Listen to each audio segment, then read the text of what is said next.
Valentine Uma. Karabwe Shamu amechelewa.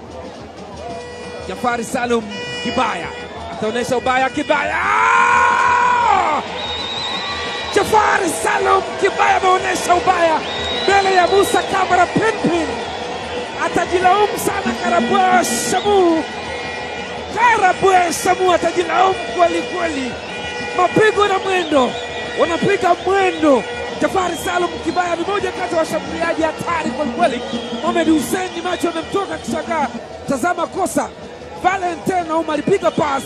Karabwe Shamu inspector akashindwa kuinspect mpira ule. Kacheza striking nzuri kwa mguu wake wa kushoto. Jafari Salum Kibaya, look at that. Mpira ukaenda kudunda pale. Spiderman Musa Kamara na atakutana na mpira ule. Mohamed Hussein anaitoa.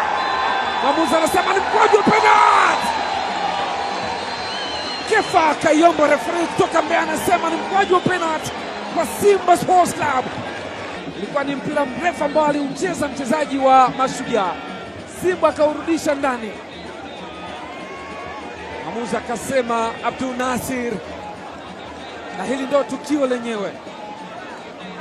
Mwenye jukumu la kupiga mkwaju wa penalti Mbida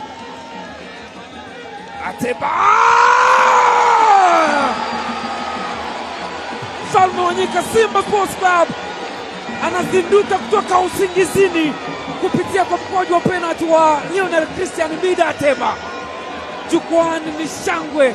Ateba alipiga sasa stari, wow, boom boom, shakalaka shakalaka boom, ndani ya kamba. Golikipa amedrive lakini wapi.